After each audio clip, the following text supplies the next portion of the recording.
বাড়ির আঙ্গিনা কিংবা আশেপাশে কিভাবে কলা চাষাবাদ করা হয়, তাহলে চলুন ভিডিওটা দেখে আসি।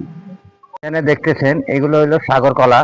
দেখতেছেন যথেষ্ট পরিমাণ কলা এসেছে, একেবারে গোড়া থেকে আগা পর্যন্ত কলা দেখতেছেন। এখানে একবারে এই ছড়িটা পুরাটায় কলা ভরে গেল।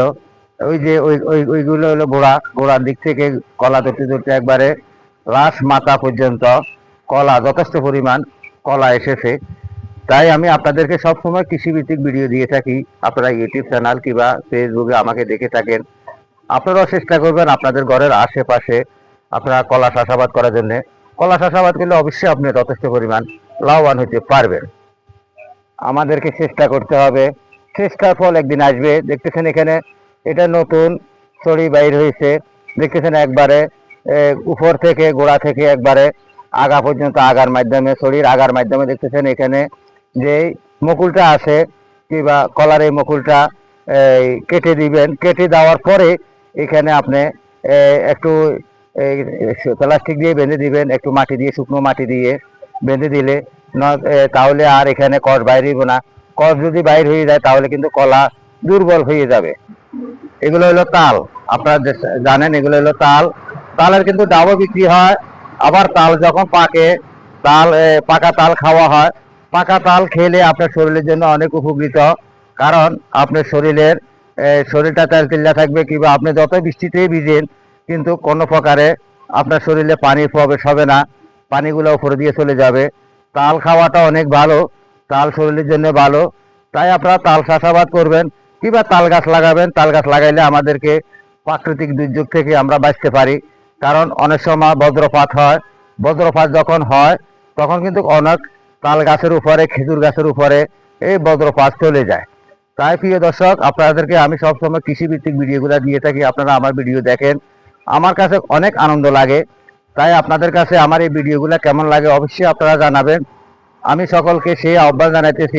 এই যে দেখতেছেন এখানে সম্পূর্ণ কলা গাছ, কিন্তু বাড়ির পাশে এইগুলা লাগানো হয়েছে কলা, তাল গাছ এবং কি মৎস্য খামার। দেখতেছেন এখানে এই সম্পূর্ণ গাছপালা কিংবা সবুজ আনায়ন, কারণ গাছ আমাদেরকে কাঠ দেয়, গাছ আমাদেরকে এই দুর্যোগপূর্ণ থেকে বাঁচায় কিংবা বজ্রপাত থেকে বাঁচায়।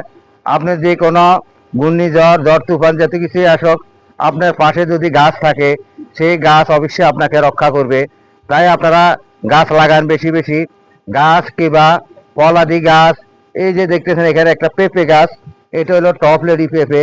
অবশ্যই আপনারা পেঁপে গাছ লাগাবার জন্য চেষ্টা করবেন, কারণ আশেপাশে যেখানে খালি পরিত্যক্ত জায়গা আছে সেখানে আপনারা চাষাবাদ করার জন্য চেষ্টা করবেন।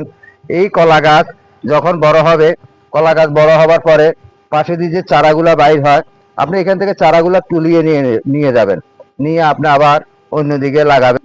তাহলে আপনার কলা যথেষ্ট পরিমাণ বড় হবে। কলা বড় করতে হলে তাহলে গাছের চারাগুলা উঠিয়ে নিতে হবে। 2 থেকে 3টা চারা রাখবেন, বাকিগুলা উঠিয়ে নিয়ে যাবেন।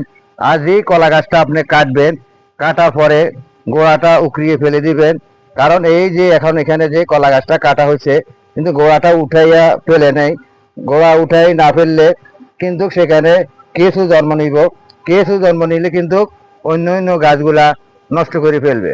আসুন আমরা কলা চাষাবাদ করি, আমরা বাড়ির আশেপাশে তাল গাছ লাগাই, রাস্তার পাশে তাল গাছ লাগাই। আর কলা চাষ আপনি যথেষ্ট পরিমাণ আয় করতে পারবেন। কলা আপনার বাড়ির আশেপাশে আঙ্গিনায়, পুকুর পাড়ে, যেখানে পারেন সেখানে আপনি কলা লাগাইতে পারেন।